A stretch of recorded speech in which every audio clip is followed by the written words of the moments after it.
அன்பானவர்களே, தமிழக அரசியல் வரலாறு என்ற தொடருக்கு உங்களை அன்புடன் வரவேற்கின்றேன். போன வீடியோவில் சர்க்காரியா கமிஷன் கிட்ட எம்ஜிஆர் எப்படி அசிங்கப்பட்டார் அப்படிங்கறத பார்த்தோம். அதுக்கப்புறம் தமிழக அரசியல் வரலாறுல என்ன நடந்துச்சு அப்படிங்கறத இந்த வீடியோவில் பார்க்கலாம். விசாவை காட்டி மிரட்டினா தமிழ்நாட்டுக்குள் வருவதற்கு விசா வாங்க வேண்டியிருக்கும். எமர்ஜென்சி அமல்ல இருந்த நேரத்துல திமுக பிரமுகர் ஒருத்தர் மேடையில உணர்ச்சி வேகத்துல பேசினதுதான் இந்த வாசகம். இதோடைய உள்ள அர்த்தம் என்னன்னா, அடக்குமுறைகள் தொடர்ந்தா இந்தியாவிலிருந்து தமிழ்நாடு பிரிந்து தனி நாடாகும் அப்படிங்கிறது தான். அப்படி பேசிய பலரும் ஆட்சி கலைப்புக்கு பிறகு அதே மிசா சட்டத்துல அதிரடியா கைது செய்யப்பட்டாங்க. ஒரே நாள்ல 25,000க்கும் மேற்பட்ட திமுகவினர் கைது செய்யப்படும் அளவுக்கு நடவடிக்கைகள் வேகம் எடுத்துச்சு. சிறையில் அடைக்கப்பட்ட திமுகவினர் பலரும் பின்னாட்கள்ல தங்களுடைய பெயருக்கு முன்னாடி மிசா அப்படிங்கிற அடைமொழியை சேர்த்துக்கிட்டாங்க. ஆனாலும் சிறைக்குள் அவர்கள் பட்ட அடிகளும் உதைகளும் சித்திரவேதைகளும் அநேகம். மு.க. ஸ்டாலின், ஏவிபி ஆசை தம்பி, ஆற்காடு வீராசாமி, சிட்டிபாபு எம்பி உள்ளிட்ட பலரும் கடுமையான சித்திரவதைக்கு ஆளானாங்க.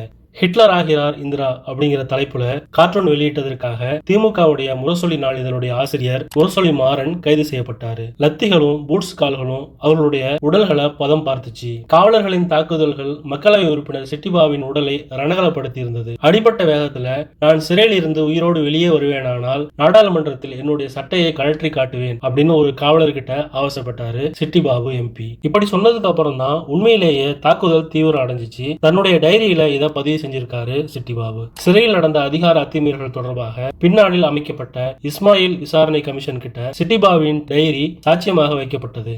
அதிலிருந்து சில வரிகள் இங்க. எனது கன்னத்தில் அறைகள் விழுந்தன. ஒரு சில வினாடிகளுக்கு என் கண்களுக்கு எல்லாமே இருண்டு காட்சி அளித்தது. அவர்கள் என்னை சுவரின் மேல் தள்ளிவிட்டனர். பின்னர் வயிற்றில் அடித்தனர். தடியடிகள் என் கன்னத்தில் விழுந்தன. அவை அடிகளே அல்ல. கொல்லன் உலைக்களத்தில் பழுக்க காட்சி இரும்பின் மீது சமட்டி கொண்டு அடிப்பது போன்று அவை இருந்தன. பெண்டு பிள்ளைகளில் இருந்து படுக்கை வரை கேள்வி கேட்டுக்கொண்டே வந்தான். படுப்பது எப்படி, இருப்பது எப்படி, கொடுப்பது எப்படி, அசிங்கமான வார்த்தைகள் தான். அதை அவன் சொல்லவில்லை, அதிகாரம் அப்படி சொல்ல வைத்தது. என்னை ஏன் அடிக்கிறீர்கள் என்று கேட்டேன். இந்திரா காந்தியை போய் கேள் என்றனர். சிறை கொடுமைகளை தாங்க முடியாமல் சிட்டிபாபு எம்பி, சாத்தூர் பாலகிருஷ்ணன் என்ற 2 திமுகவினரும் சிறையிலேயே மரணமடைந்தனர். அடிபட்டு உதைப்பட்டு நிலை குலைந்து போன திமுகவினரிடம் காவலர்கள் புதிய பேரம் ஒன்றை நடத்தினார்கள். எனக்கும் திமுகவுக்கும் இனி எந்த தொடர்பும் இல்லை, நான் திமுகவில் இருந்து விலகிக் கொள்கிறேன் என்று கடிதம் எழுதி கொடுங்கள், உடனடியாக உங்களுக்கு விடுதலை தருகிறோம். அதுதான் அந்த பேரம். அடிகளை தாங்க முடியாது அப்படின்னு நினைச்சவங்க கடிதத்தை எழுதி கொடுத்துட்டு வெளியே வந்துட்டாங்க. கொள்கை பிடிப்போடு இருந்தவங்க கொட்டடியிலேயே தங்கிட்டாங்க. சிறையில் இருந்தபடியே சிலர் கட்சி மாறி கொண்டிருந்த சமயத்தில்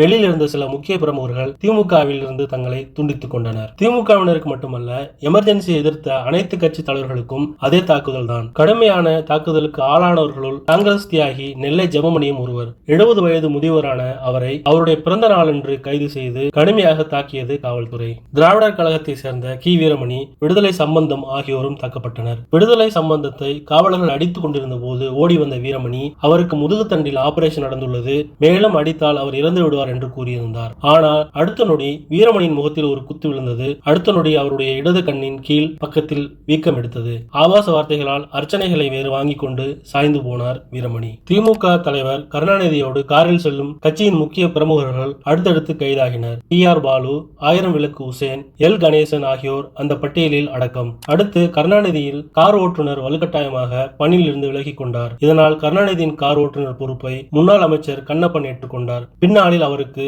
காரோட்டி கண்ணப்பன் என்றே கட்சிக்குள் பெயர் வந்துவிட்டது. உடனடியாக அவரும் கைது செய்யப்பட்டார். அரசியல் கட்சிகள் மட்டுமல்லாம தமிழ்நாட்டில் இருந்த பெரும்பாலான பத்திரிகைகளும் மத்திய அரசு கொடுத்த நெருக்கடியால சிக்கி திணறிக் கொண்டிருந்துச்சு. முரசொலி, விடுதலை, தீக்கதிர், தினமணி, அலை ஓசை போன்ற பத்திரிகைகள் எமர்ஜென்சியை கடுமையாக விமர்சிச்சு ஆட்டமான கட்டுரைகளை எழுதினாங்க, கார்ட்டூன்களை வெளியிட்டு கண்டிச்சாங்க.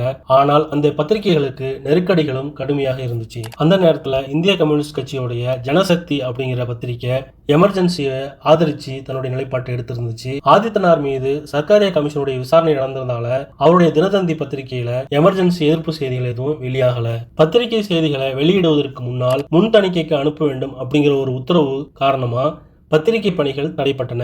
எழுதப்படும் செய்திகளில் சில வார்த்தைகள் வலுக்கட்டாயமாக நீக்கப்பட்டுச்சு. முரசொலியில் அறிஞர் அண்ணா என்று எழுதினால் அறிஞர் என்ற வார்த்தை நீக்கப்பட்டுச்சு. பெருந்தலைவர் என்ற வார்த்தையும் தடை செய்யப்பட்டுச்சு. பேய், பிசாசு, கோட்டான், மாருதி போன்ற வார்த்தைகளுக்கும் காரண காரியம் சொல்லாமல் அனுமதி மறுக்கப்பட்டுச்சு. ஒரு பக்கத்துக்கு செய்தி தயாரிச்சு கொடுத்தாங்கன்னா அது தணிக்கைக்கு போயிட்டு வந்த பிறகு 4 வரி செய்தியாக மாற்றப்பட்டுச்சு. விடுதலையில் பார்ப்பனர் என்று எழுதினால் அதை அதிகாரிகள் பண்டிதர் அப்படின்னு மாத்தினாங்க.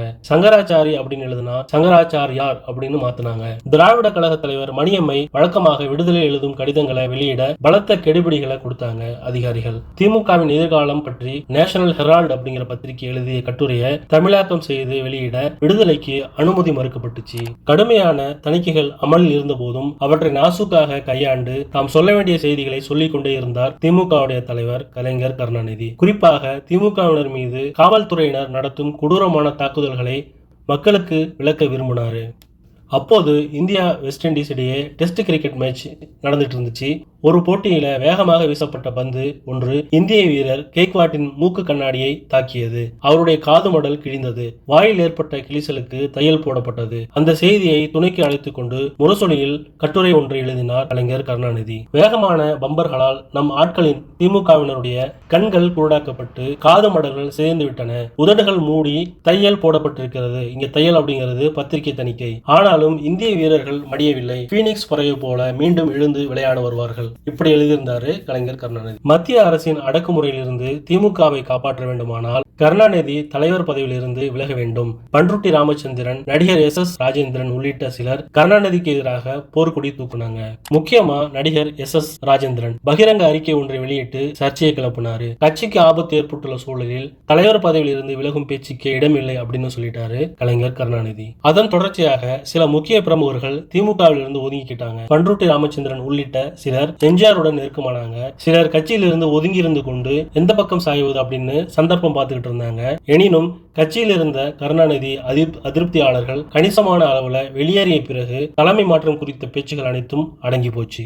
கலைஞர் கருணாநிதி பெருமூச்சு விடுவதற்கு முன்னாடி மாநில கட்சிகளை எல்லாம் மத்திய அரசு தடை செய்ய முடிவெடுத்திருக்கிறது அப்படிங்கிற செய்தி பரவச்சு மற்ற கட்சியினரை காட்டிலும் அதிகம் பதற்றம் அடைந்தவர் எம்ஜிஆர் தான். தடையிலிருந்து தப்பிக்க தன்னுடைய கட்சியின் பெயரை அனைத்து இந்திய அண்ணா திமுக அப்படின்னு மாத்திக்கிட்டாரு. ஒரே வார்த்தையில மாநில கட்சியை தேசிய கட்சியாக மாற்றினார். தேசிய கட்சியாக மாற்றி அந்த பிரச்சனையிலிருந்து தப்பிச்சுக்கிட்டாரு எம்ஜிஆர். இந்த இடத்துல ஒரு சுவாரஸ்யமான செய்தியை சொல்ல வேண்டியிருக்கு. திமுகவிலிருந்து எம்ஜிஆர் விலகுவதற்கு முன்னாடியே கருணாநிதியுடன் ஏற்பட்ட கருத்து வேறுபாடு காரணமாக மூத்த தலைவர் ஒருவர் தனி கட்சி ஒன்ன தொடங்கினாரு. அண்ணாவின் மீது கொண்ட பற்று காரணமாக தன்னுடைய கட்சிக்கு அண்ணா வழி திமுக அப்படின்னு பெயர் வச்சாரு. ஆனால் அவரால் ஓராண்டுக்கு மேல் கட்சியை நடத்த முடியல. அதுக்கப்புறம் எம்ஜிஆர் திமுகவிலிருந்து தனிச்சு போய் அண்ணா திமுக அப்படின்னு பேர் வச்சுக்கிட்டாரு. ஆனா இப்ப அந்த கட்சியோட பெயரை அனைத்து இந்திய அண்ணா திமுக அப்படின்னு மாத்திக்கிட்டாரு. தடையில இருந்து கட்சியை காப்பாற்ற திமுகவின் பெயரையும் மாத்தணும் அப்படிங்கிற ஒரு விவாதம் கட்சிக்குள்ள எழுந்துச்சு. திமுக அப்படிங்கிறது அரசியல் கட்சியே அல்ல, அது வெறும் கலாச்சார கழகம் அப்படின்னு அறிவிச்சிடலாம்னு சில மூத்த தலைவர்கள் சிலர் ஆலோசனை சொன்னாங்க.